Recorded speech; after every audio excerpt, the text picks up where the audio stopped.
Hi guys, welcome to the live stream, weekly live stream, new banner, new intro, new season, awesome panels. We're ready, right? All checks. Let's go. Let's go. All right. If you guys like the intro, let us know. We worked very hard on that one, to be honest. Guys, we have so much to talk about. I always say that, but this time, really, we have a lot to talk about. Let's start with the biggest news today. Edson Alvarez officially left to West Ham. Quick thoughts on the player. Are you guys happy with the fee? Just quickly, Kabir, your opinion on this.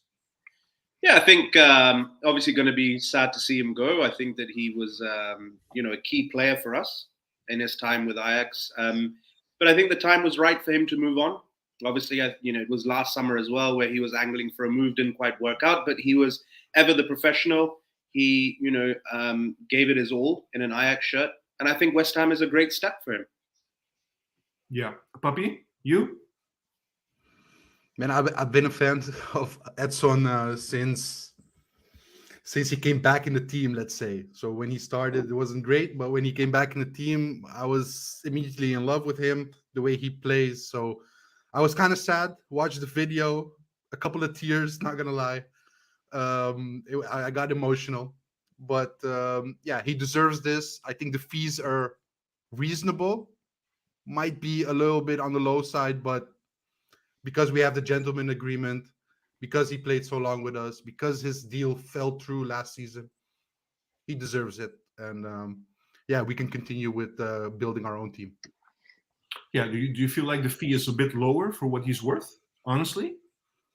I mean, if we had a better season, I think we could reach 50 for him. Let's say that. All right, clear. Let me just ask. I'm not sure about this, but I mean, you should tell me if I'm wrong here, Gary. You're not the biggest Alvarez fan, am I correct? No, it's a funny one. I wasn't, and I was, and I wasn't. But today, watching all the videos, I think I didn't appreciate him until he's left today. That's how I feel about him, because he frustrated me. I liked him when he played at the back, but then he just went missing sometimes in the midfield games. And listen, I liked him. Am I going to miss him? A little bit. But I think we can get better without him. All right. Because you would rather have there's a split, right? There is other Ajax fans saying we need a real technical player on that position. Yeah. The benchmark has always been Frenkie de Jong, and actually he was the one that took over from Frenkie de Jong, not right away. Yeah, it's difficult for him, isn't it? Yeah. And that's a big difference, of course. People will always refer back to Frenkie, we need Frenkie, right? But those are hard to get, guys, honestly. Yeah, we're losing the last Grinta boy in the team, so that's already one thing, because we talked about it so many times with Martinez, Taifiko, Timber, and Alvarez, and how good they were as a triangle. Yeah, I think Edson has always been undervalued by the whole number 6. He has to be a footballer type, but Frenkie de Jong types are usually one of a kind. It's a world-class player. And when you get to a footballing number 6, usually you lose in the defensive aspect of the game. So we're not going to get a Frenkie easy. So you always have to make compromises in what kind of balance does that player have. Yeah, what do you feel about this discussion, Kabir? Because this discussion was, since he came to Ajax, was always there, basically. Yeah, and I think that's, natural a little bit. When obviously someone like Frenkie de Jong, which is a generational, Frenkie de Jong is a generational talent. He moved on, and then we get, someone like an Alvarez, a completely different player. Then obviously there's probably going to be a few issues at the start where people start making a comparison. It's human nature. But I think what was mentioned just a few seconds ago about the last Grinta player to leave, we're going to miss that. And I think that probably showed quite a bit last year when we had lost one or two of the guys. You could never fault him for his work ethic. You could never fault him for his, the way he conducted himself. Okay, fine, maybe he was a little bit aggressive, got quite a few yellow cards, but that comes with the package. But, always gave 100% and was just someone that was very proud to wear the shirt. And that's all you ask for as a fan. Yeah, absolutely. Going through the comments quickly on this topic, Ziggy saying Alvarez from the Mexican a real Ajax legend. Luke saying his work ethic was immense, but he also deserved to progress. True. Some people are saying, of course, we're going to miss Edson. Here we have Christian saying, to be fair, replacing Frankie de Jong is almost not possible, because those kind of players you only get once in every 10 years, maybe. A bit to what Papimento was saying as well. And then Progressive was saying, the video is worthy of him. He was a solid support for our team, always emotional player with great mentality. It will be difficult to replace him, in my opinion. Yeah, let's see. Look, there was also another news today, which was brought by the VE, which is a big football magazine as well in the Netherlands. Francisco Conceição, Chico, saying he wants to leave. He wants to leave Ajax. Were you guys surprised by this news, Gary? Yeah, I read it on the way in traffic on the way home from work, and really surprised. I like him a lot, and he hasn't been given a crack. I think he's done really well in the Champions League games last year when he came on, especially at Rangers. It was excellent, I thought. But we don't know. Is it settling in Netherlands, or is it he's not getting enough time? But I think it would be a big mistake if we let him go this year. Yeah.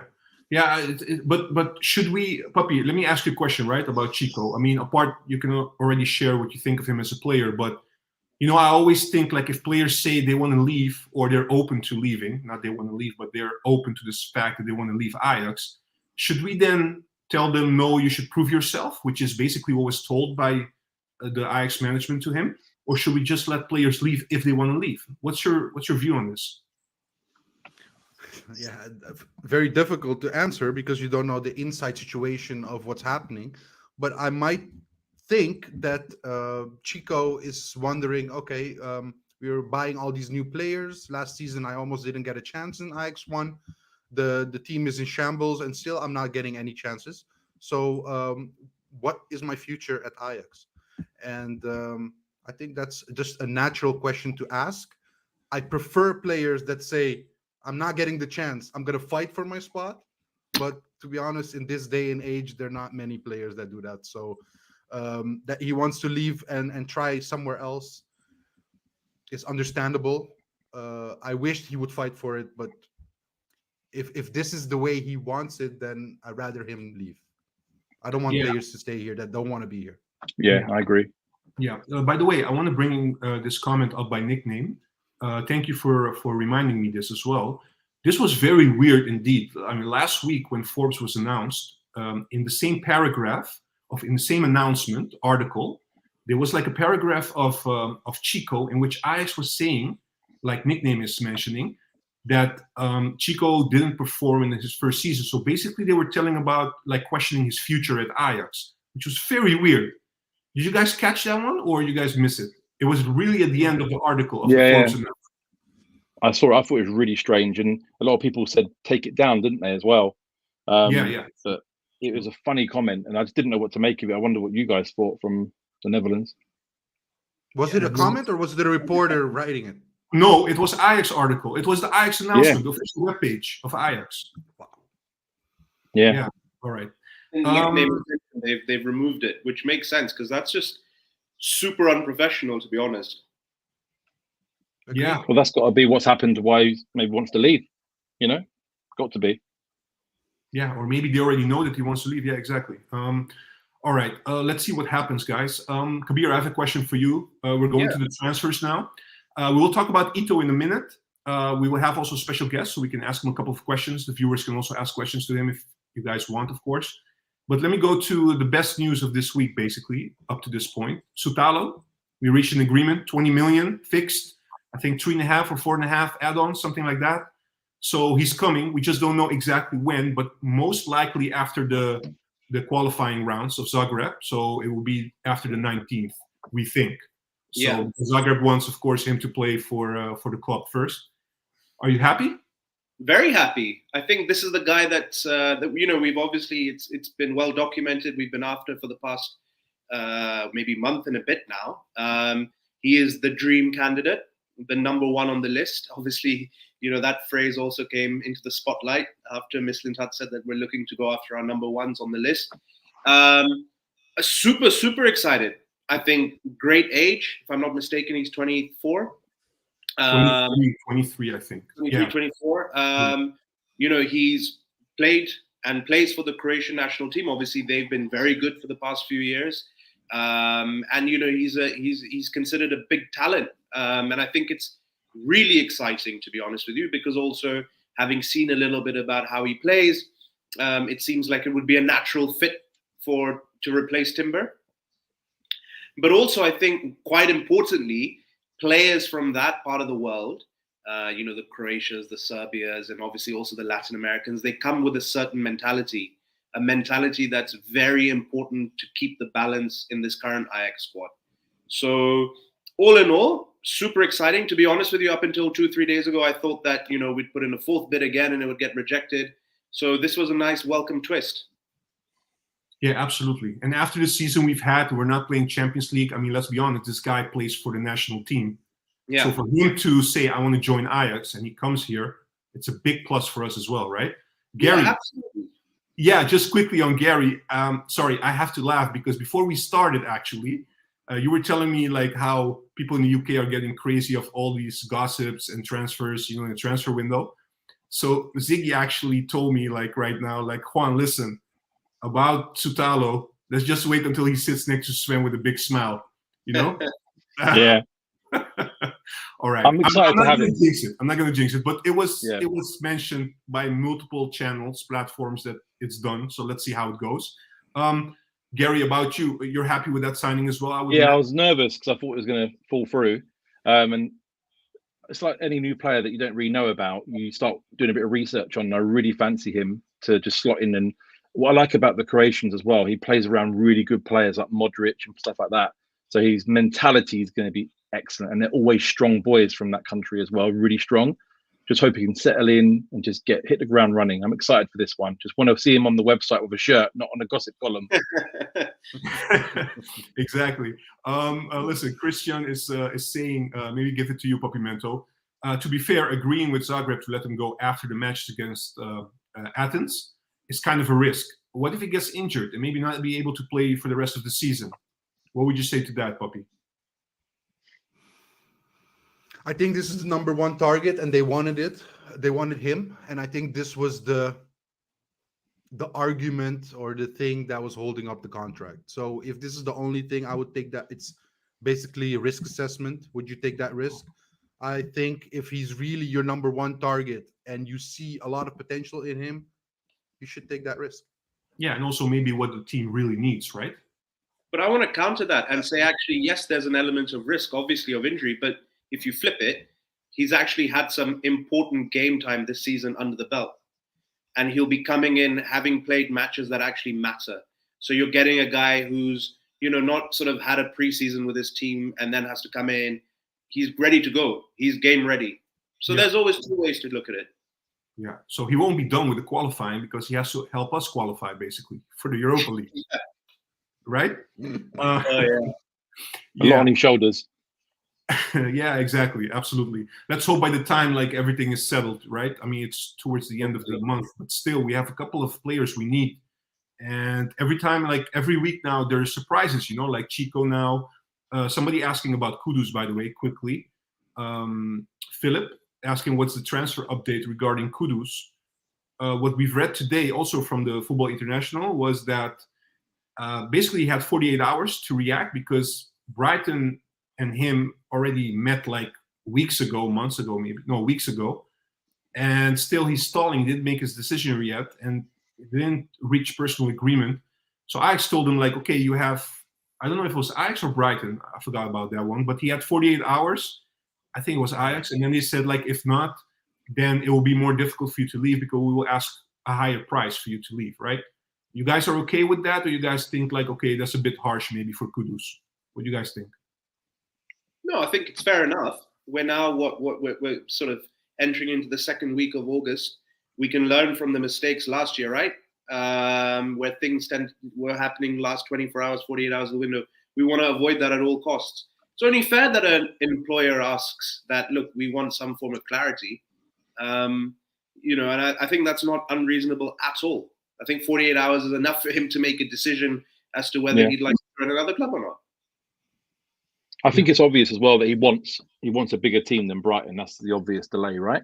Yeah, He's is obviously that it? waiting. Is that it, you Yeah, think? Yeah. I think so. I think he's waiting for Arsenal or one of the top 4 or 5 teams in the Prem to come in and gazump the deal by a couple of million. That's what I think he's waiting for. But how realistic is that? That's one. And second of all, is that a smart thing for him to do? Because if he goes to Arsenal or Chelsea or these kind of teams, how much game time will he get compared to when he goes to Brighton? I agree. I think Brighton are a brilliant team. I love watching Brighton play. They're great. And the manager's brilliant as well. Yeah, I love the manager. I'd love him at Ajax, the manager, to be honest with you. Yeah.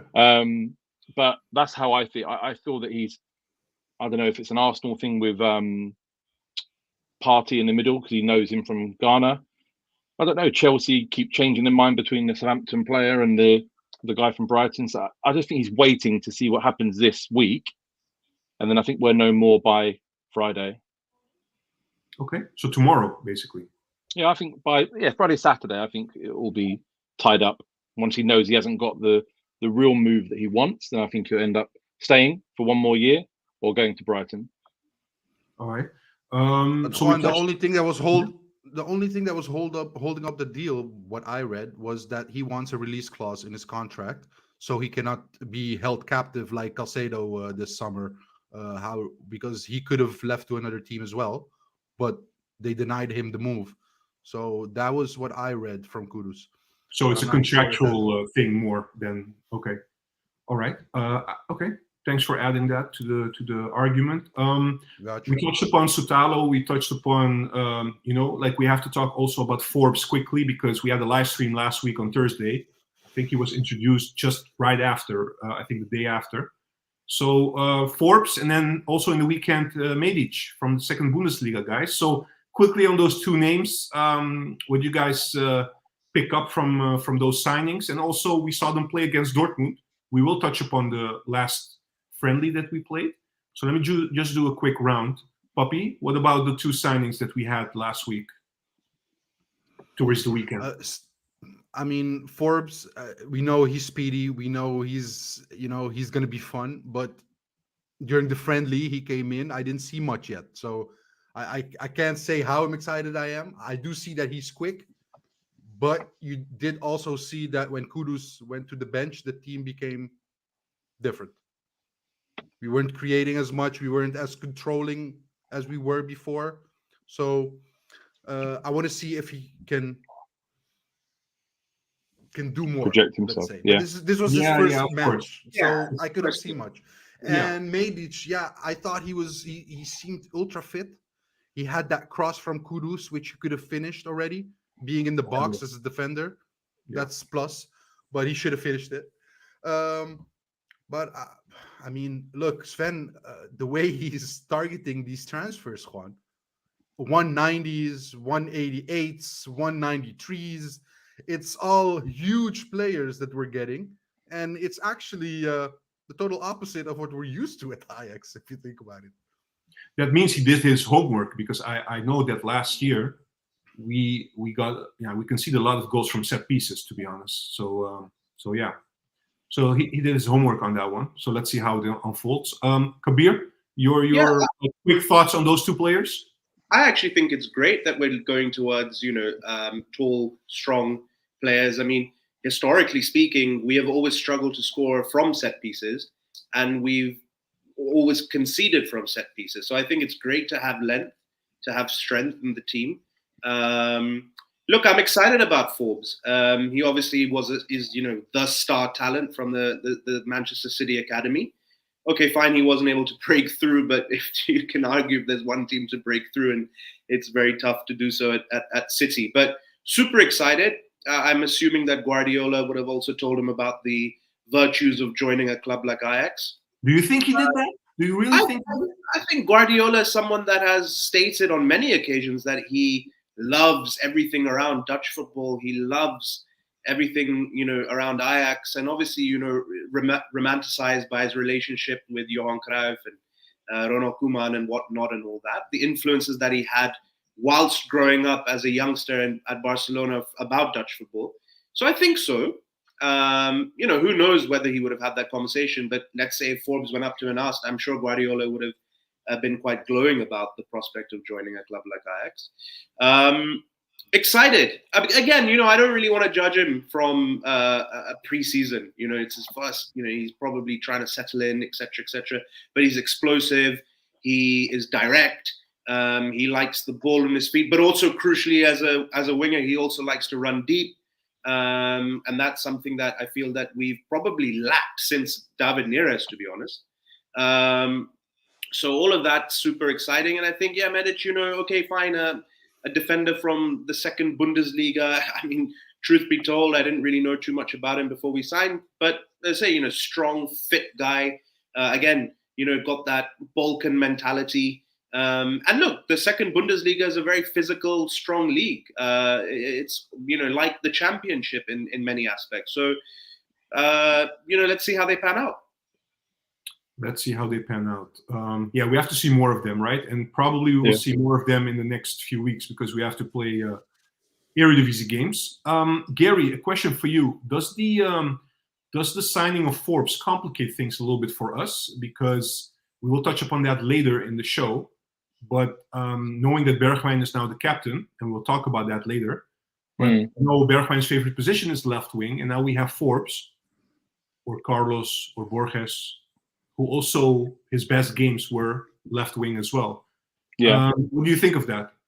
I mean, I think the problem we've got is Bergwijn. We're not happy with him, are we? In terms of performances, he's so hit and miss, and that's my confusion with him. He just, from what he's done at Tottenham, and he had some good moments with Spurs, but with us, I think he had a good August last summer, and that was it for me.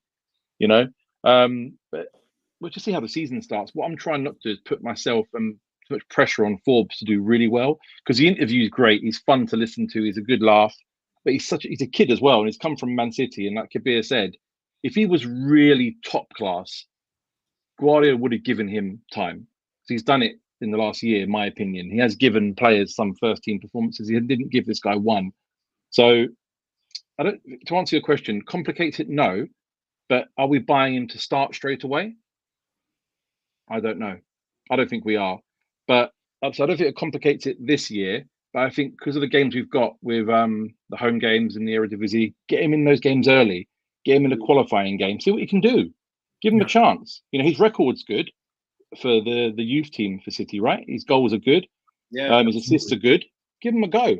And the way we're looking at the moment, all these players that we're signing and with the captaincy, the whole thing's complicated. The whole thing's complicated at the moment. So for me, it's all positives. They're big boys. Get them in. Give them a go, mate.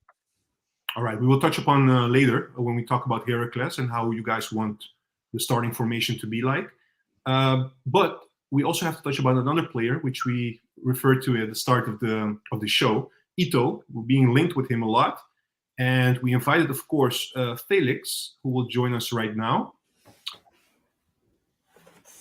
Felix, hi. Hi, mate. I'm good. Hi. Thank you so much for joining. It was a bit of a last minute, but there's so much going on with Ajax lately, and everything is coming like one day after one day after one day. So we're just trying to cope with what Sven is doing. You warned us a little bit about Sven is like all over the place. He can do everything, but we didn't expect this, right? So just quickly, we want to ask you about Ito. First and foremost, before we start about the player, just a question from my side. What are the rumors? What are you picking up from your side in Germany about Ajax wanting Ito? We know about the interest. We've heard about Ajax and Ito being as far as a deal in terms of personal stuff. So, I mean, Missentat and Ito, but not in the sense of a fee yet. We as Stuttgart, we don't want to let him go. He's one of the few players who we are kind of saying, we won't let them go no matter what fee is delivered to us. I mean, for us as Stuttgart, as a team who's battling relegation, there's always a fee, if you know what I mean. But he's one of our strengths, and we won't let him go. Yeah, because if I'm not mistaken, we did a first bid, 12 million was rejected, then 15 million was rejected. Today we heard from the Dutch media, I think it was VI again, Football International, and they said they expect Stuttgart to come with a counter proposal. Did you hear something about that on your end? Counter, no, not like that. What I'm hearing from different medias, and also my job and stuff like that, is, as I said, that he is not for sale. As a principle, he's not for sale. But if someone is spending a fee that starts with a 3, so 30 million, 31 million, then we would have to look at what the club is giving us. So I think we're far from that with the 15 million. And from my perspective, personally, I would also like to have about 25 million for Ito. So I think there's still a long way to go. All right. Okay, so we're a bit far off, to be honest. But all right. So just going on the player. Look, we have our defensive line basically is the main issue here, and we're trying to strengthen it. We have other stuff as well, other positions we're trying to strengthen as well. But at the back line, basically our best player last season is a 17-year-old who plays at the position of what Ito is playing at Stuttgart. His name is Hato. So my question to you, right? This is my question. Maybe others want to ask questions as well. How good is Ito? What's his player profile? A little bit. You said he's one of the strong players at Stuttgart. What makes him a strong player in your view? Yeah, Ito is also one of my favorite players, so there's kind of a personal thing here as well. So I don't want to let him go. But if I go into his career a little bit as well, he's like the number one miss and touch masterclass when he was at Stuttgart. 2021, he came in the summer from the 2nd division of Japan. He was planned to go into our under 21s, but after one training session with the coach Dan Matarazzo, he said he's staying. Under 21s is too low for him. He's staying with our A squad, and then the year later we signed him. So I think about 100,000 was the fee for the loan, and 400,000 was the buy option in the next year. And now we're talking about 10 million market value. We're talking about 20 million, 25 million in fees. So that's what Sven Mislintat can bring you. And that's, I think, also why he is now interested with Ajax. When Mislintat has his players, his favorites, he goes for them. The same with Medic, who you already bought. He was a target for us, I think, for 1 or 2 transfer winter and summer transfers. And Ito himself, as you said, is the left center back in our 3-man chain in front of goal. I've got some stats for you. He's the ranked 3rd in passes to the final third in the Bundesliga. So he's an offensive-minded central defender. He's all about playing the game and building the game up from behind. He has the 9th most passes in overall in the league. So I think that's a crazy stat for a defender. Defensively as well, just solid. As I've watched your stream before, as you said with the South Americans, for example, he's from Japan, and just what you get from Japanese players, as we also see with Wataru Endo in Stuttgart, they just deliver. So I don't think I've really ever seen a really bad game of Ito. He's at the minimum, he's solid, he's normal, I would say. And then he has his amazing games, but I rarely saw him ever have a really bad game over 90 minutes. 2nd most blocked crosses in the Bundesliga. He's also strong in tackles. That's one of his priorities. And yeah, just a mentality player. And at his young age, as I said, 2 years ago, he was in the 2nd Japanese division. Now 24 years old, he's in the Bundesliga. And from the first second that he played in the Bundesliga for us, it looked like he was there for 2, 3, 4 seasons. So I think he would also directly help Ajax. He's fitting in right from when he's bought. But that's what we experienced with him. And yeah, just very, very solid at a minimum. I want him. I'll be honest. Go ahead, Tobias. Go ahead. Obviously, great, and that's an excellent profile that you provided. So thanks for that. But with all due respect, if he is what you have described, has he never been linked with a Dortmund, a Munich? I mean, are the bigger, I mean, as I say, no disrespect, but the bigger German clubs not linked with him?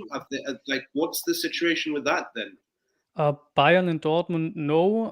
I think that's because they have even better defenders. So I think in transfer windows, when they were searching, they got the likes of Sule and Schlotterbeck in Dortmund, and that's just another category. But I think Wolfsburg, for example, has been linked to him for the last 2 transfer windows. So there's interest, but I think the clubs also know, because we at the latest now have spoken about it also as a club, that he's not for sale in a principle, and he's got a contract until 2026. So I think many clubs know that it's going to be a hard one to get him out of Stuttgart. Okay. Yeah. I have a question, Felix. You said you guys played with 3 at the back, right? You guys didn't never play with 4 at the back, because I was brought to my attention that he's also able or capable of playing as a left back. But did he play as a left back at Stuttgart ever?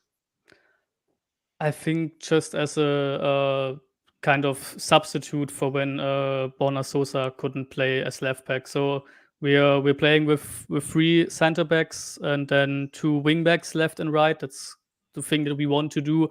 And if we're playing with 4 at the back, it's just because of injuries or stuff like that. Okay, all right. What would you say? What would you say is his main weakness, if he has a weakness in your opinion? His experience, I think. That's also the thing. Normally, when we sell or we have clubs interested in our players that are normally bigger than us in the perspective of playing international football and stuff like that. And we have the youngest squad in the Bundesliga. It's always the thing about experience. He's 24 years old. I mean, it's kind of a dilemma between saying he is a good defender and also seeing we're battling relegation each year. We concede many goals, so it's same with Mavropanos, who also has interest with other clubs. It's always difficult for us Stuttgart fans to say, yeah, he's worth this much, because you see the stats, you see the goals conceded. So of course there's a bit of lack of experience. We saw him in the second Japanese division and now in the Bundesliga at a club that is fighting relegation. So you don't really know if he's fit for Europa League or Champions League standards. Okay, I have 2 questions from the viewers, and then I think that's enough on Ito. By the way, thank you again for making the time. We really appreciate it. I have Ziggy asking, Felix, what about his heading ability? I mean, he's nearly 1.90 meter big. So as I said, I watched your stream. You're kind of targeting bigger players now in your defense. Seems like it. Yeah.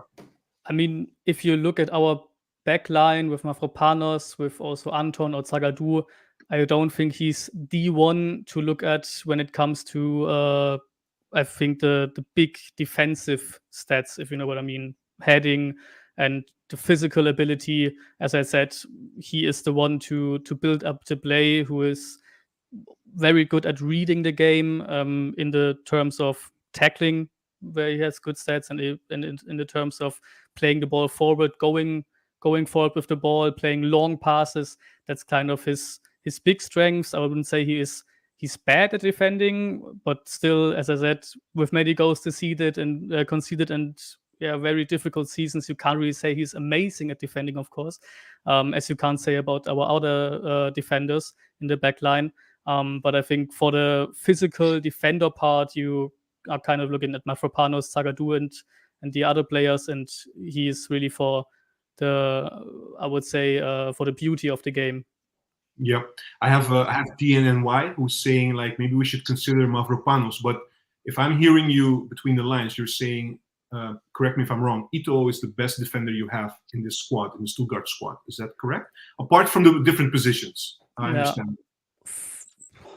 From my perspective, I would say yes. Mavropanos has the better stats with his quote of winning the ball and stuff like that. And I think he's the bigger target, as you saw with Napoli. But potential-wise, 24. I mean, Mavropanos isn't that much older, but from a potential, I would say that Ito is the best defender. Yes. All right. Final question from my side. Are you a bit annoyed, upset that Sven is looking at Stuttgart and thinking, hey, I can get players from there and sign them for Ajax? Or are you like also maybe the transfer target of Medic? I don't know if you guys are still looking for him, but how do you feel about that, just generally speaking? That there was a little point in the Stuttgart community, but I think that's just the aim of the game. He's at Ajax. He has to do his job there. He has to build a squad there. And we had a funny example with Reschke, who was there before him in 2017-18, and he bought Kabak, if you know him, who was also loaned to Liverpool in the winter. And then we were relegated, and in his contract there was a clause: if you get relegated, you can buy him for, I think, 50 million it was. And then Reschke wasn't there because, of course, we got relegated, so many people were leaving. And he went to Schalke, and in the same summer he bought Kabak with the clause that he had built in the contract in the winter. So I think that's a more drastically example. I think Missenat is just doing his job, and I think it speaks more for him that he's really into his players. As I also kind of looked with Sutalo, where he watched many games from him. Now Medic, he wanted him at Stuttgart, then he got him at Ajax finally. So I think it just speaks for Missentat rather than against him. All right. Felix, I've got a question. Go ahead. Sorry, yeah, one. Yes. Sven, was he involved in bringing him to Stuttgart? I'm not familiar with a player that as good as you guys are. Was Sven there when you signed him? Yeah. Ito, yeah. You mean Ito? Yeah. Yeah, Ito was his player, yes. Yeah. Okay, that makes sense. Thank you. I mean, we've had it as well, right? When Ten Hag moved to United. There was a lot of focus. You mean Ajax United? Well, yeah, exactly. It was, Yeah, that's true. But it's a bit different, right? I mean, United getting players from Ajax is different from Ajax getting players from Stuttgart, in my opinion. No, of course. Yeah, exactly. Felix, thank you again so much for your time. We have you on speed dial, so if anything else happens, we will love to have you back on the show. Good luck with Stuttgart this season. I hope you guys have a much better season than last few seasons. And we hope to get Ito, to be honest, but we'll see how it goes. We'll see. Thank you. Thank you so much, Felix. Bye, Felix. Bye-bye.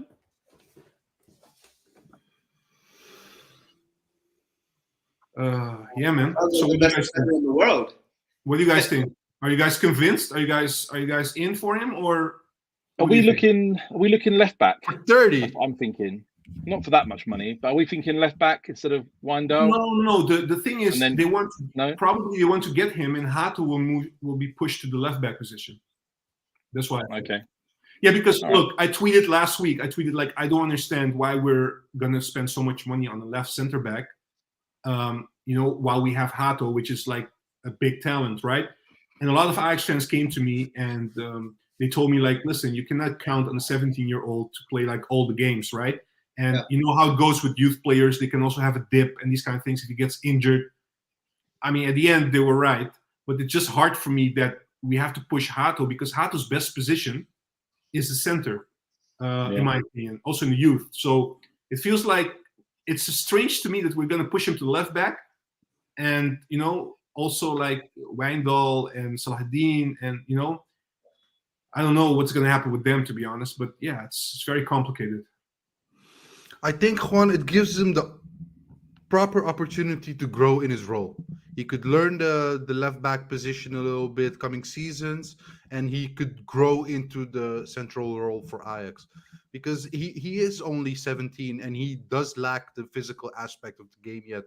And this needs to be evolved. So if this gives Hato time and it gives him the opportunity to learn two different roles in two different positions, why not? It's only better for his development, I would say, and for us in the long term, if we can keep it. Takes the pressure off him as well a little bit, Yeah, exactly. It's a lot on his shoulders, I agree. I just like the lad. I like to see him play. He really surprised me. So that's basically He's my brilliant.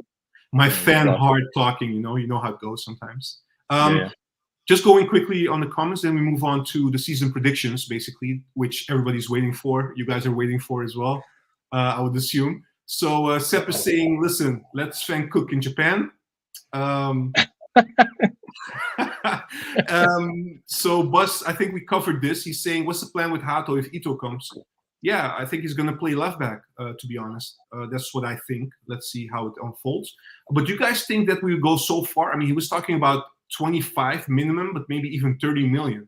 Should we go that far to sign Ito? No. I mean, to be honest with you, it seems like he's got the credentials of a typical Ajax player, and I mean, he wants to come because otherwise there wouldn't have been personal terms agreed. So I think that counts for a lot, and also, he's gained experience in a stronger league than the Eredivisie. So again, and he's at a good age. I mean, I think that we've probably, we could do worse. But it's always, I mean, look, if the budget's there and we've got the money, then I'd say why not? But look, I just want to make some comparisons. So Bergwijn was 30 million and Bassi was 22. Well, there we go. Just 23. Yeah, 23. 23, let's say. Okay, fine.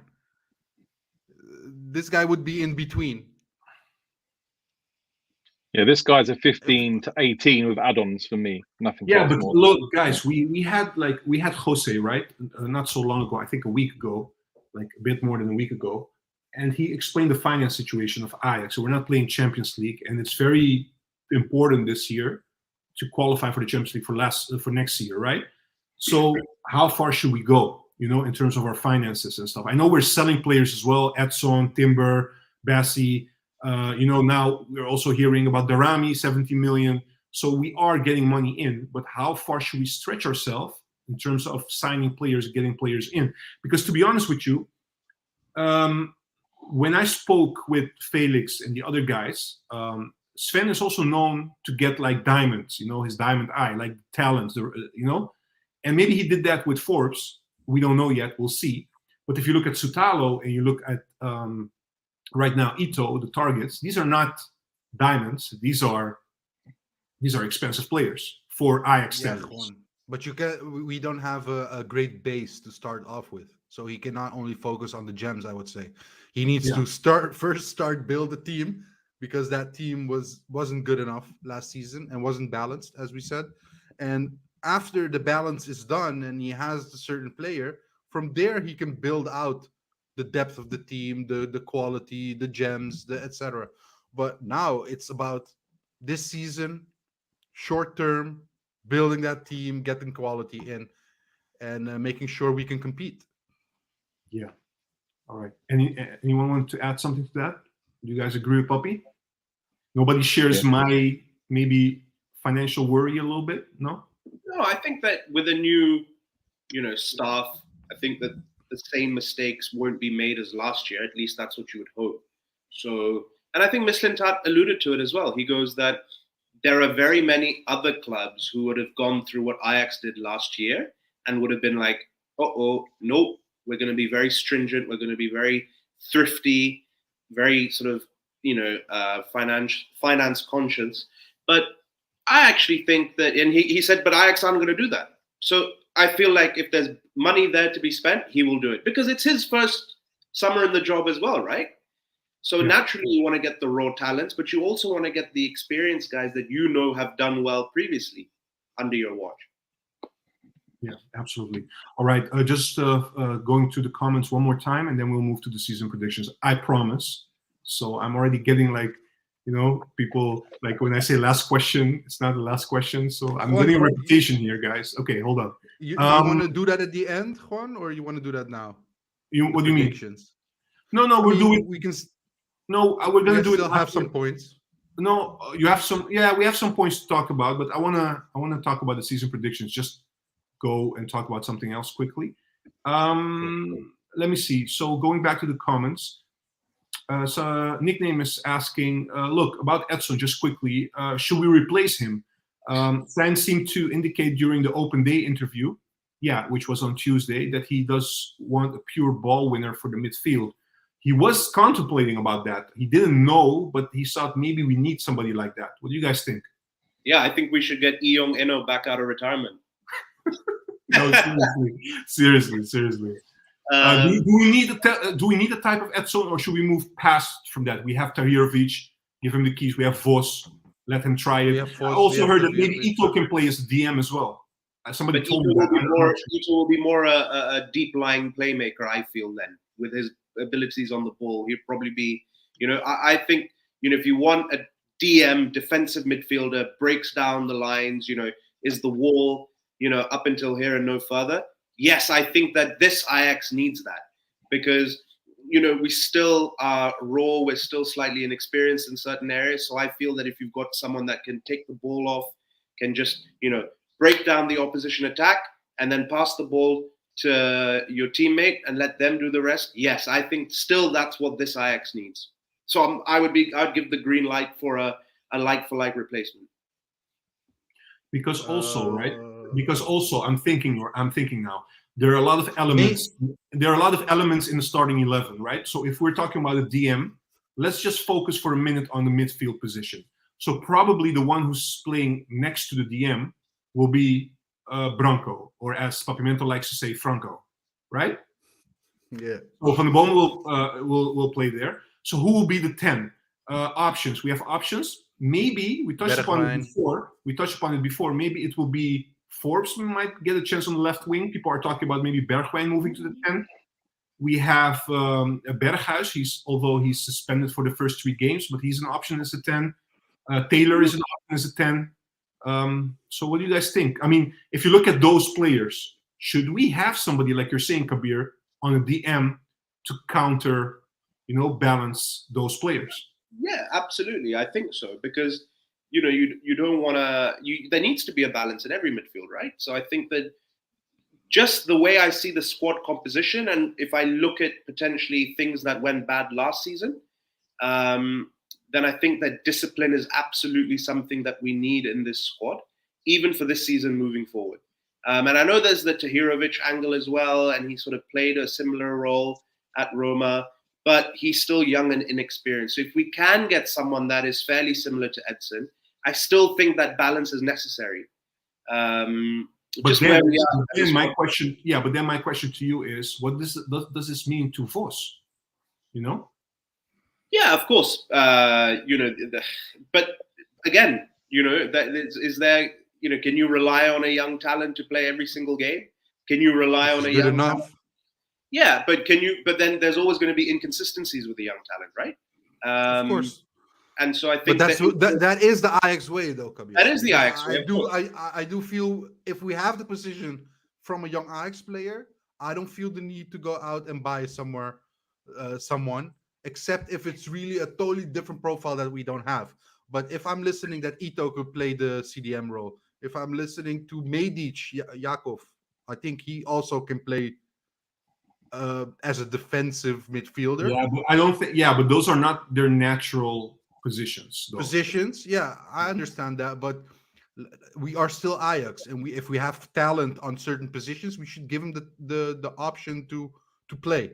But that's not to say that. I don't want to be just buying players. Yeah, no, of course, but that's not to say that if we do sign a like-for-like replacement, that guy is going to play every game. It's a squad, right? So that everyone will play.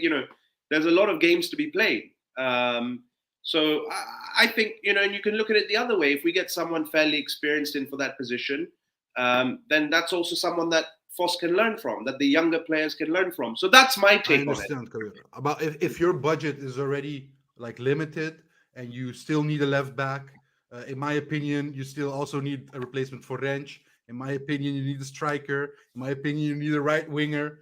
Then I wouldn't start with that. Let's. No, of course there are more priorities. We don't need. Yeah, we have replacements, and it shouldn't be our priority. Yeah. Are you saying you want a left back if Ito comes? Still, you want a left back? Hato goes to the left, but who else do we have? Salahuddin and Wijndal. Yeah, I don't see Wijndal as a left back, man. I don't see him. He shouldn't be on the pitch how he's playing. So for me, he's not an option on the left back. So we only have Hato and maybe Salahuddin. But if you look at Stein and what he said, that he thinks that Salahuddin, he said the left side is weak. So that includes Salahuddin, in my opinion, with Wijndal. So I think he's saying that both of them are not ready for to play on the left back position. All right. Quickly, your thoughts, Gary, about this discussion. How do you feel about the DM position? Yeah, I'm on the fence 50-50 because I understand where Kabir's coming from because I like the player. Much as I wasn't a great lover of Alvarez in every season that he played for us, he still was tough, strong, and put his foot in, and he pissed off a lot of other teams, which I think the players we've got at the moment, they haven't got that attitude and arrogance, my opinion. But I believe that he's going to try and build around, as Puppy would say, Franco, Tahirovic, and then Voss. They've got the contract as well. Give them a go, and then I do think they're going to bring in Bergwijn into that middle, and then go with the left side, Forbes on the left. Yeah, that's what I think anyway. I think I think they're focusing on the defense at the moment. Just get that defense stronger. And I think they've got enough players there to start the season, and we've still got a couple of weeks as well in the window, right, to see how we start in the first couple of games. And also, you've got to think about that middle position that Edson's left. Who are you going to get at the moment that we can afford, really, that's going to make a difference? I think we should give the players we've got a go. Yeah. All right. Clear. Quickly, Papimento, this is a message from you, from Ziggy. Bergwijn is going to be fully worth it, Papimento. We'll touch upon that in a bit. Going quickly, some comments. Hamido Algas, he's saying, we also have Kaplan in the squad. Hope he will be fit soon. Yeah. We haven't seen anything from Kaplan yet. We don't know what his level is. We don't know if he's good enough to be an Ajax 1 player. I mean, it went so fast to injury. I can't be excited yet. Progressive was saying basically the same. He's an unknown for me. We have to see how he comes back as well. So true. Christian, I would put Kudus on 10. No more offside situations with him. Smart. I like that. He is a midfielder, so yeah. Yeah, that's good. Yeah. All right. So let's see. Okay, we have still a couple of things to talk about. Let's go with the season predictions, guy. I'll also want everybody who's watching to also drop in the comments, or if you're watching this later, not live, let us know in the comment section as well what your predictions are. It's always nice to look back. We already clipped Kabir saying that Stan will be 6 months being coach of Ajax, so we have this clip still. So be careful what you predict, guys. Also Kabir. Yeah. So usually with the season predictions, we also talk about players, but for this one, we took it out because we don't have all the players still. We don't have the full squad composition going into the new season. So we took those questions out. So we have just a few questions on the squad. And I know it's hard also to predict because we don't know who's coming, who's going still. It's still open. But just for the purpose of fun, we love doing this at the start of the season. So my first question is, we're going to do a round. The final position of Ajax in the league at the end of the season. Let me go with Kabir first. Well, my heart wants to say number 1, obviously. As an Ajax fan, but my head's telling me something different. Specific. You know what? I think that we will end up doing better than last year, obviously, but I don't think that we're gonna win it. So I'm gonna say that we're gonna finish 2nd in the league. 2nd. Gary? 3rd? No way. Gary, man, come on. You're supposed to be the positive guy here. Come on. I always am, but at the moment, watching the way the team's building, 3rd for me. Why? Why do you feel 3rd? Why? Do you feel like that? What is it? Is it because of last season? Is it because you're not confident about the signings? Listen, what is it? I always back my team, and listen, I hope I'm wrong. Absolutely hope I'm wrong, and I'm there with you in May celebrating. But at the moment, pre-season or not, we haven't played well for a long time. The confidence is low. The new coach, I just don't know. And when I watch PSV play and Feyenoord play, they just get the results, when they need it. And for me at the moment, there's something lacking. And I might change my mind in 2 months. But at the moment, with the new coach and the pressure we're under and the players that we're getting in, third. All right. Papi?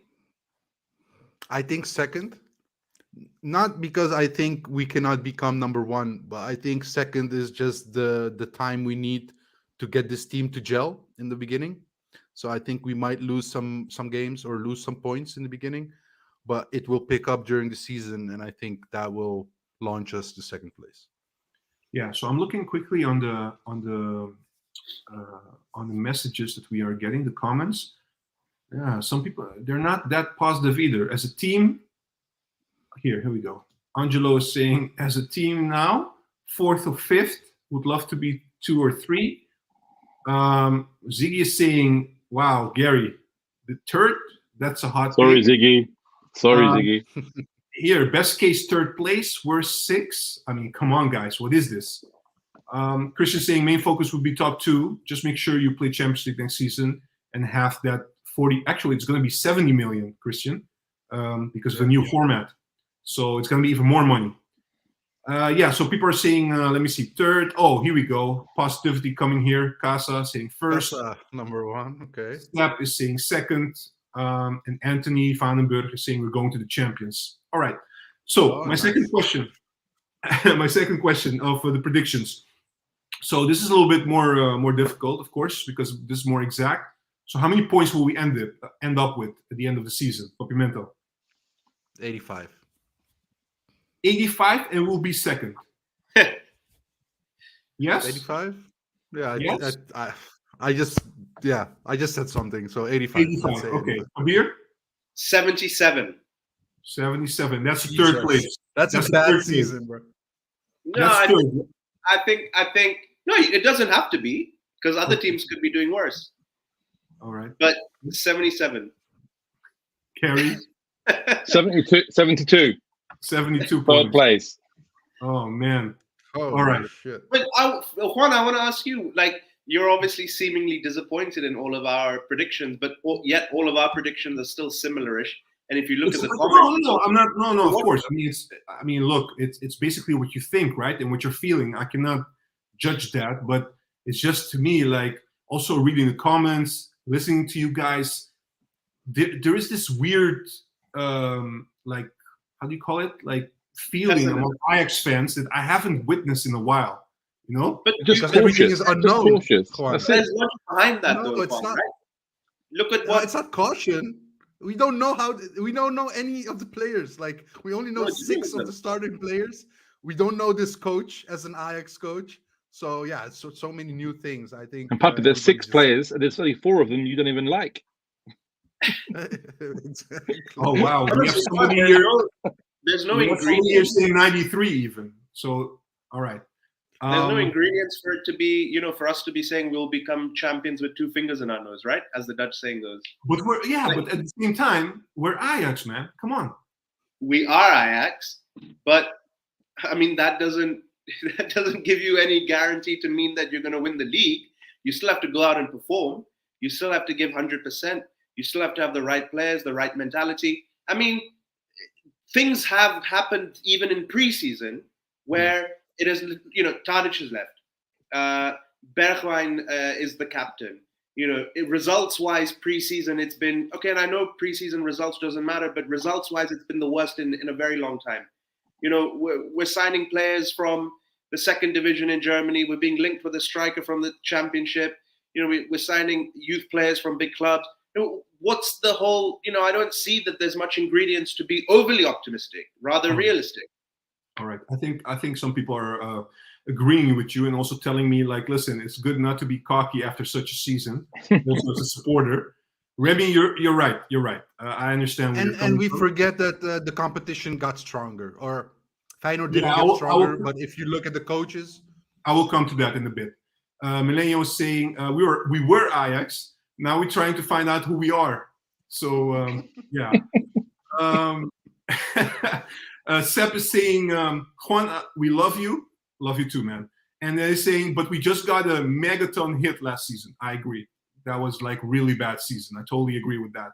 So Anthony is asking, Feyenoord is asking, like, listen, is Feyenoord the PSV really better than us at the moment? What do you guys think of that?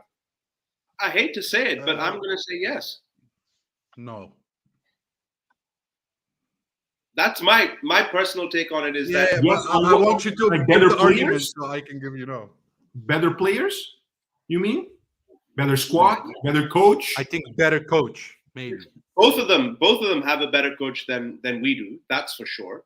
Yeah, but that's because I know your You can stance say that, yeah, towards bro. Stang, right? We know that you're not a Stang fan right now. Arne Slot was the dream candidate of most Ajax fans upon Erik ten Hag's departure, right? Yeah. Things didn't work. And then he moved to Feyenoord, and he made Feyenoord champions since Giovanni van Bronckhorst with very good football. They, did well in Europe, etc., etc. So he's obviously a very good manager, right? Yeah. There's no doubt about that. I mean, that's what I feel. And then obviously Peter Bos was, the guy who took us to the Europa League final with, classic Ajax football, and also someone who we were linked with this summer, and many Ajax fans, I'm not saying all, but quite a few said, oh, that would be someone that we would love to get back. Okay, it didn't work out. He went to PSV. And we've got Maurice Stijn, someone who I'm not, I've said a lot about him. Let's wait and see what the results. But he's obviously the weakest of the three in terms of reputation. Okay, but let's say like just to finish this topic specifically. I disagree with Kabir there. Yeah, just quickly. Let's say we do get the signings in like Sutalo and Ito, and also a striker. We get all our number one targets in before the end of the month. Are we still as a squad, as a team, are we less than the other two teams like PSV and Feyenoord? I think it's in quality we are less. Sorry. Yeah, I don't think in quality we are less than them. I think we are better in quality. But last season has shown us that individual quality doesn't count if your team isn't performing. And we know that Slot makes the team. We know that Bos is known for creating a good team that has a goal and everybody understands what they need to do. We saw that in the Johan Cruyff Shield. It was a different PSV than we were used to. With what was their number 10? Babadi? I forgot his name. Anyway, yeah, I think Babadi. Yeah. Good player, by the way. But look, we have so many new players in this team that it's not about individual quality. We need to gel first. We need to make this a team. We need to start understanding each other. And for you to already think that we might be already number one at the end of the season, that's a big ask for any team with so many changes. Listen, I'm just giving you guys questions. Don't throw things at me. Look, I'm just a host, you know that. So listen, BRN is saying if we get all the targets in, we'll be easily number one. So BRN is very positive. Yeah, that's what I thought when we got Bergwijn last season as well. But okay, we'll talk about listen, Bergwijn. Listen, lads, it's not about them being better than us. I think when you look at the Eredivisie and the squads, all three of us, if we gel right in the first couple of months, we could be on par. The difference is, I think they have better coaches than us. That's for me the only issue at the moment. Much better managers. Yeah, talking about coaches, Ziggy has a very interesting view. Boss is like a pack of milk. After a certain time, it gets sour. This made me laugh. But the difference is their two coaches potentially will get jobs in bigger leagues. Let's see how Stein goes. Let's see how we gel. Get to October, November, and then we'll go from there. Yeah, that's true. Mike is sending a big up to Papimento. Thank you, Mikey. All right, so still two predictions to go quickly. Just a quick round. The amount of clean sheets in the league. How many clean sheets? Let me go with Gary first. With our defense, what is normal? What is normal for a season? I'll go 18. 18 out of 34 clean sheets. You're not including Europe? No, only league. Only league. 9. Kabir? I'm gonna go 11. 11. Papi? I'm gonna go 10. because I had 9. Yeah, So I'm gonna go 10. Listen, wait. You're all over the place, man. First you say we're like gonna be second, 85 points, and then you go to 10. 10 clean You're sheets. talking about clean sheets, right? Clean sheets Yeah. is making So sure we're you gonna don't win get a lot goals. of 2-1s, 3-1s. Maybe 3-1s. Okay. Yeah, I think we're All of right. course. All right. I just dropped my phone because of your predictions, man. I'm sorry. All right. Last question, which is actually a question we don't usually ask, but this is like from last season. We didn't win any games in the league against AZ, Feyenoord, or PSV. So my question to you is, this season, home and away, against those 3, so 6 games, how many points will we get? Kabir, you can go first. Ooh, I'm gonna say 7. 7 Wait, points out of 18, possible 18. Oh my God, you're so talking about sour, bro. Seriously. I haven't got my rose tinted glasses on. I've got All right. my realistic cap on. All right, No, all right. let him be. Gary, what about you? 6 games, 18 points, Yeah. possibly. AZ, Feyenoord, PSV, home and away. That would be 27 points in total. No, Home man. and away? 18. No, 3 18. Points, Total 3 games. points. 6 Oh, games. Yeah, okay. 6 Yeah. wins. 15. That's good. 15. All right, Puppy? 12. 12 points. All right. Look, these were the predictions, basically. Let's talk about something else, guys. You guys already alluded to that a couple of times, but let's talk about the captaincy, the armband, which was given to Bergwijn. Quickly, your reaction on that one. It was a hot topic when it came out, basically. He looks very happy. He was interviewed at the Open Dag. Also, Ajax showing a lot of footage, etc., on him wearing the armband. Your thoughts, because this was also a discussion that we had previously, like who will be the captain, who will be the natural captain, the best captain for Ajax going into the season. So what do you guys think of Bergwijn being nominated as the captain? Gary, let me go with you first. You also dropped a short about it. Yeah. Listen, I like the player. He just frustrates me so much because he's got so much talent there, but he's so lazy and he doesn't work hard enough. And I'm not a fan of him being captain, but like I said in the short, in the current players we've got, who else are you going to give it to, really? Yeah. I said a few weeks ago on the YouTube, give it to Berghaus. I got abuse from everyone, So he's not an Ajax boy. There's a lot of controversy with Feyenoord and all that. So if you look at it, I thought should give it to Branco. But again, Klaassen, pointless. So for me, I don't like the idea of it, but at the moment, he's, for me, the obvious choice. Puppy? When I heard it, Juan, to be honest, I was shocked just because I don't see it. I don't see him as a captain material. I understand he's an Amsterdam boy. I understand that his roots are there and he's one of the most experienced players in the team. All that I get, but you also have to have the leadership quality, the people, the natural attraction that people want to follow you. That's what a leader has, and I don't see that with Bergwijn. But because we don't have many options, I get it. But it's also an added pressure for a player that almost the whole season he didn't do anything.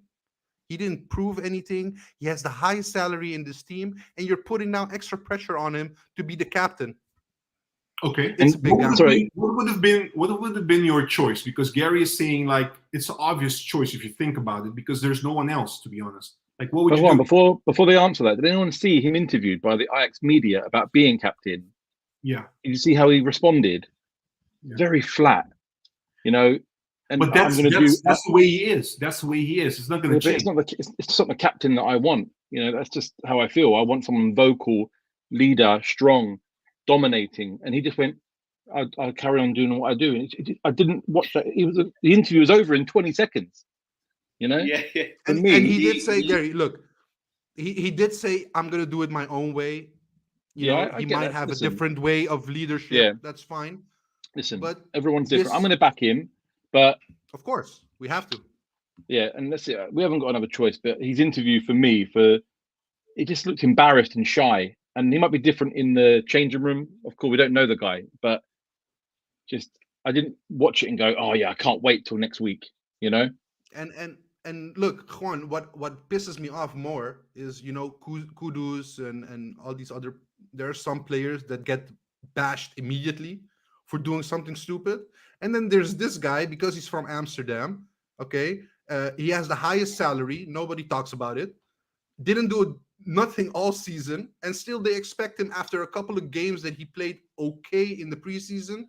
They expect him to have a worldly season this season, and that's why it's normal to have the captaincy given to him. I'm not seeing it. I'm backing him, of course, because I'm an Ajax fan. I have to.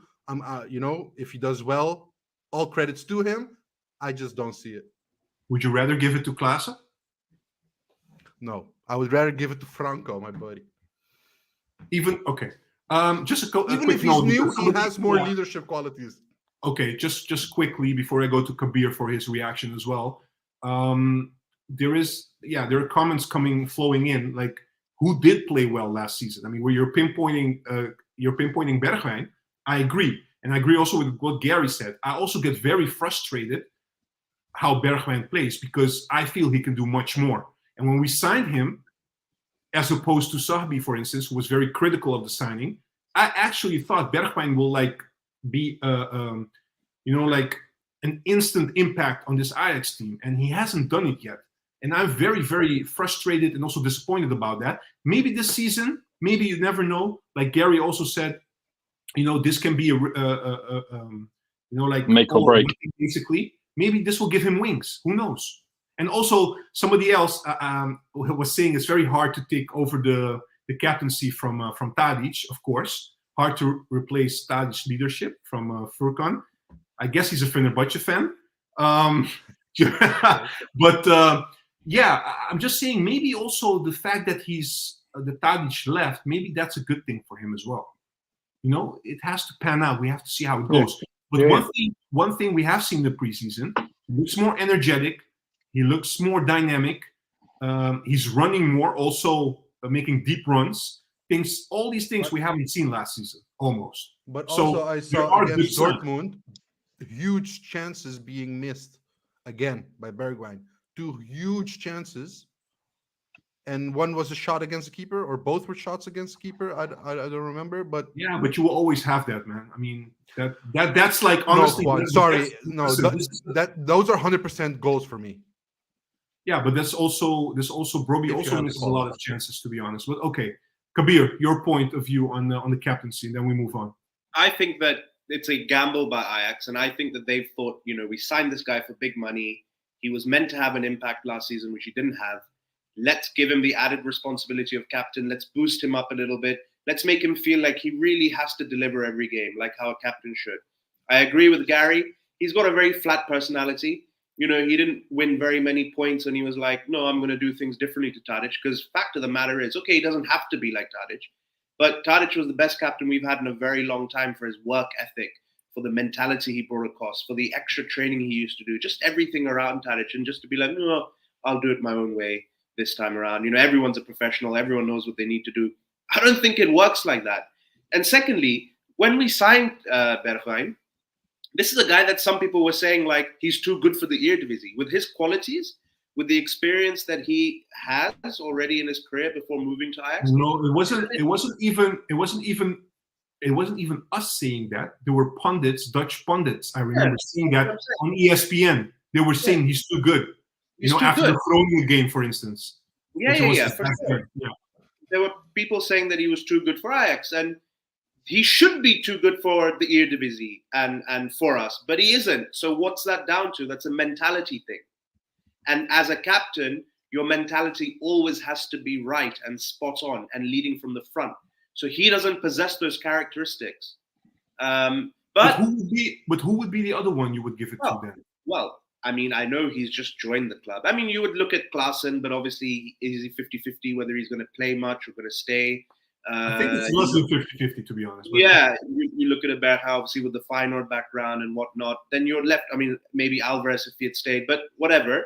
I mean, if you look at the current batch, okay, it might seem like a seemingly obvious choice, but yeah, I mean, I would say personally, they did in the preseason, they did a mic session, right, in one of the trainings, and I was super impressed by Branco, super impressed by Franco, your friend. How he Franco, was Franco. coaching, right, on the pitch. How I he mean, was coaching on the pitch, yeah. and that's not something that you will see Bergwijn do. That's not. Okay. We don't know because the mic was on Bergwijn. Yeah, Let but me ask you something. Let me ask you something. I would assume, to all of you, I would assume, right, that Stang had a close look at the preseason, had a look at how the players, like the dynamic of the team, the group, the players, and also how Bergwijn but he's not a very, very good communicator outside, like doing interviews. I agree with that. But maybe he's very much accepted and looked, people look up to him in terms of the young players, etc., look up to him in the team. Maybe that's a consideration, and maybe the team accepts the fact that he's a captain. If that's the thing, if that's okay for the team, and maybe Stan made a decision based on that, is that then a good decision? potentially we will never know what goes on behind closed doors, what the actual dynamic is of the squad. But if those are considerations, then fair enough. If I'm an Ajax youth youngster going through the ranks and I have to look at Stevie Bergwijn as inspiration, then that probably tells a different story anyway. But so be it. Like you said, maybe in the lack of other potential candidates, this might seem like the most obvious one. But I haven't met an Ajax fan yet who I've spoken to about this that said, oh, you know what? I saw that coming. Yeah. All right. Moving to the next topic, guys, which is a nice bridge. Actually, Nickname already knows. We didn't give Nickname our topic, so he doesn't know what we're talking about. But he's saying, like, listen, captaincy choice and trying to add Sneijder to his staff are the first worrying signs or things for me when it comes to Stijn. Quickly on Sneijder, right? He posted on Instagram basically that after the interview on the Open Dag on Tuesday, they asked him about what is Sneijder coming, etc. And he said, the talks are on hold at the moment. Basically, he said between the lines, like, we're very much busy with the transfer, but we will come back to that and we will find, and if there's an opportunity that we can help Sneijder get his papers and these kind of things, we're open to that. So he was quite positive about it. Just said, like, it's on hold. Then we hear, I think yesterday that Sneijder just said on Instagram, like, yeah, I don't want to join the staff anymore. Ajax unilaterally basically said, we're putting it on hold. And also, and this was very interesting, I feel like this Ajax feels very far away from this Ajax, in terms of their DNA, feels very far away from what I grew up with. So, I mean, there was more, but these 2 points were very, what stood out for me. Quickly on the Sneijder thing. I mean, Stijn wanted him. Talks on hold because of the transfer window, probably. But now he doesn't want to come to Ajax. So how do you read that, Gary? It's a funny one because I loved him as a player, but I'm never a fan of him as in the media and some of the comments. I think he's been disrespectful to the club. I know it's a lot of their job, but a lot of it's been quite personal, and he's pissed me off personally when I've read him. But it's not just him; it's a lot of some of the ex-players that are a bit bitter. And I don't know. I mean, I don't know what happened in that meeting or what they discussed, but he's obviously said something that doesn't sit right with the people high up. It might be Sven, I don't know. But and I think the comment about the DNA and what's happening in Ajax at the moment, I think it's a bit of a cop-out of why he didn't get the job or why we don't want him anymore. And I think just for headlines, but there's something there that I'm not particularly happy. I wouldn't want him there anyway. I think he's done, for me, too much damage with some of the comments he's made in the last couple of years on the show that he does. But yeah, I'm not worried about him not coming. I'd rather have other Ajax legends come back, people like Seedorf and stuff like that. And I'd love Bergkamp back, But yeah, I'm not too worried about it, to be honest with you. I think he's just got a bit of a big mouth. Something's gone wrong, a bit sour in that meeting, and he just put it on Instagram to try and make himself a little bit better. Okay. Puppy, your view?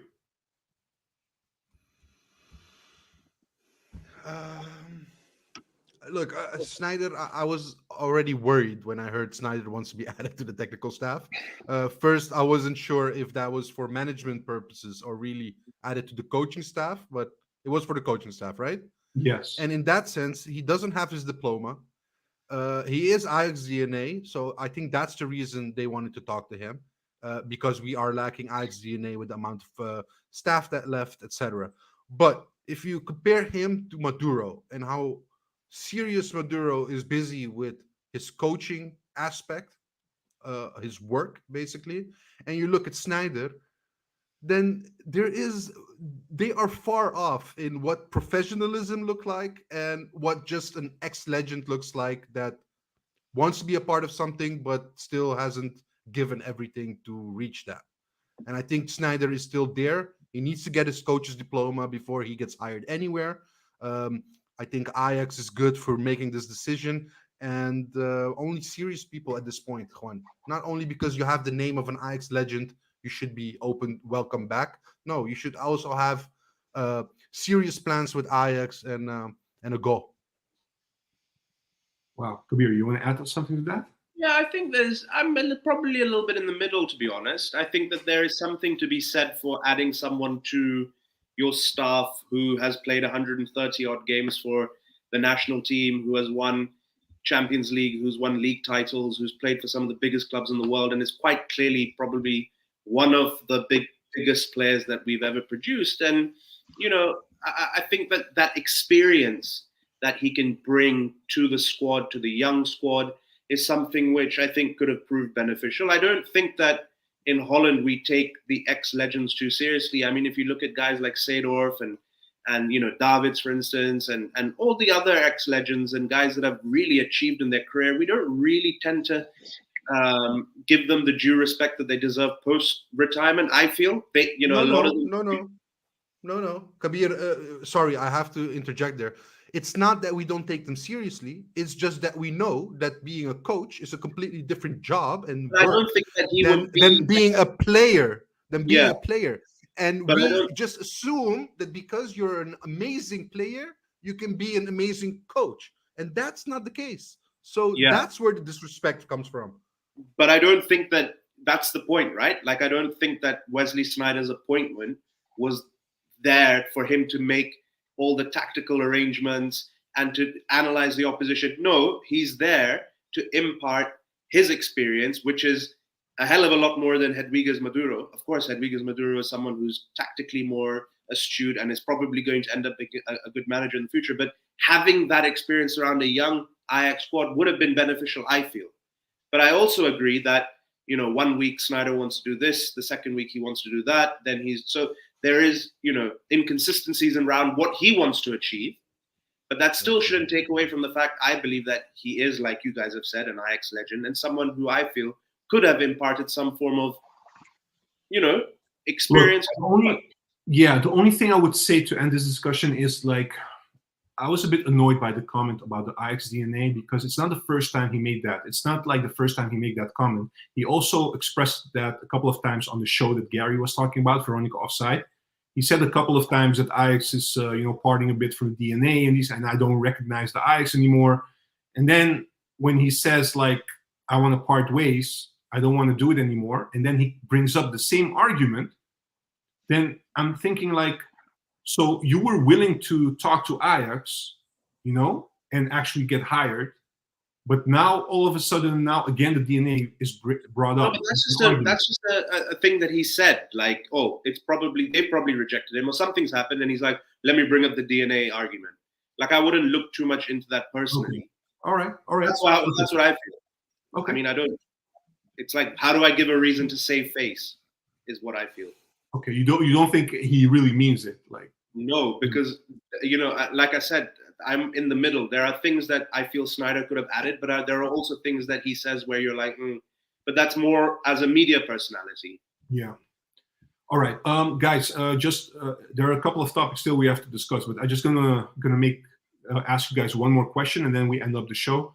The Heracles game on Saturday. So that's our first league game. It's going to start. Season is going to start finally. Still, we don't have all the players. I want two things from you. Also, the people watching, please let us know what you think as well. It's always fun to compare. First of all, I want your starting 11. And second of all, I want the result of that game. It will be a home game, which will be nice. So I will go with Gary first. Starting 11 and the result of the game. Result, I think we should have enough. I'll go for 3-0. But the 11's a tough one. I just don't know where this team's going at the moment, to be honest with you. Obviously, Rulli in goal. I think he'll go with Wrench. Hato, obviously. Yeah. Mm-hmm. Yeah. Who plays next to what do you think? He will go with the young guy of the preseason or put Medic as next to Hato? I don't know. I think maybe for the 11, maybe get his collective, because I'm struggling to see where the preseason where we're going to get a first 11 from. That I can predict, because it's been so hit and miss through preseason. Okay. Would you go? Okay, but looking at what we have right now, would you go with Ajax, who played most of the preseason, or would you go with Medic, who we signed last week? No, I think the first option, 100%. But it's just I just don't know with this coach. Just don't know what he's going to go with. And the left back, who would be the left back? What do you prefer?